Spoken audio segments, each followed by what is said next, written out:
పంపించాలి. ఐక్య సంచలకు రవాణా ధాన్యాన్ని ఐక్య సంచాలు ఇచ్చి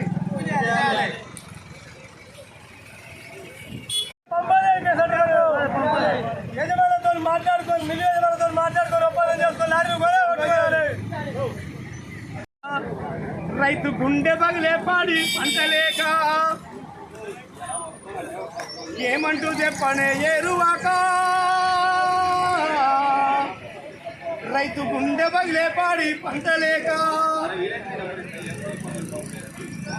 ఈ విధంగా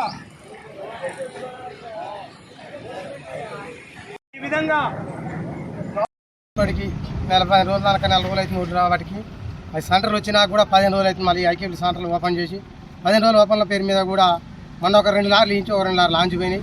20 రోజుల పేరు మీద తీసుకొచ్చిన పట్టాలు ఒక్కొక్క పట్టాకు 15-20 రూపాయల కిరాయి తీసుకొచ్చిన తర్వాత ఒక్కొక్క రైతు 20 రోజులు మొగడి పిల్లల వేగంగా ఎండబోసి ఆనొస్తుందో ఏమొస్తుందో నెలల నుంచి ఇండే ఉంటారు. ఈ మొగడి పిల్లలు ఈ సంవత్సరం పాటించి 6 నెలలు పండించిన తర్వాత ఈ 2 నెలల పాటు ఇండే కావాలి కాదు. మొగడి పిల్లలు పూటికెట్టాలి సావాలి ఎట్లా బతకాలి. అమ్ముకునేందుకు షేర్ అయితే పండించేందుకు షేర్ అయింది, అమ్ముకునేందుకు షేర్ అవుతుంది. కానీ రైతులకు గోలపసం తప్పించి ఇంకోటి ఏం లేదు. ఇదివరకు ఎంత లేదన్న నెల ఐకేపీకి 3-4 లారీలు వచ్చేది. ఇప్పుడు అసలు రాకుండా అయినాయి. ఈ 6 రోజుల సంది కూడా 2 లారీలు పోయి ఈ సంట నుంచి 2 6 సంది నుంచి పోయి అక్కడైనా తొడతొలిగిరి అక్కడైనా పెడితే ఇంతవరకు దిగుమతి కాక చిన్న మిల్లులని పెట్టారు. ఆ దిగుమతులు కాక ఒక్కొక్కటి 15 రోజులు సీరియల్ అంటారు. సీరియల్ అయినా ఒక్కొక్క లారీ మిల్లులలో ఏ మిల్లు అయినా కనీసం రోజు 10 లారీలు దిగుమతులు అవుతుంటాయి. పెద్ద మిల్లులు కాక మరి పర్మిషన్ ఇవ్వాలి. యజమానితో మాట్లాడుకొని మిల్లు అసోసియేషన్ యజమానితో మాట్లాడుకొని పెద్ద మిల్లులకు పర్మిషన్ ఇవ్వాలి. కానీ ఆ చిన్న మిల్లులకు ఇచ్చిర్రు, ఆ చిన్న మిల్లులకు కావట్లేదు అంటారు.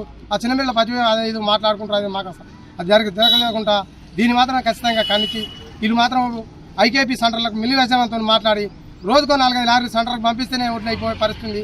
ఇంకా 2 నెలలు అమ్ముడిపోయిన పరిస్థితుంది. మొగడి పిల్లలు ఇప్పటికే శాత చేసుకొని వచ్చినాక 2 నెలలు పండాలంటే ఏం అంటారు.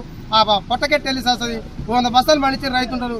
ఇద్దరు మొగడి పిల్లలు వచ్చి అప్పుడు 2 నెలలు కష్టపడి ఇప్పుడు 2 నెలలు కష్టపడి రోజు దగ్గర పోయా కాలికి పోయా ఎండపోయలేదని మళ్ళీ సెంటర్ ఆటని రోజు ఎండపోసుకొని మళ్ళీ వచ్చి నాకు నెమ్మి కమ్మినాని ఇట్లా చరా అవుతుంది. రైతులకు నష్టపోతున్నాం. ఖచ్చితంగా గవర్నమెంట్ సెంటర్కు 4 లారీలు పంపించి మమ్మల్ని రైతులను ఆదుకోవాలని చాలా సందర్భంగా తెలుస్తున్నాం.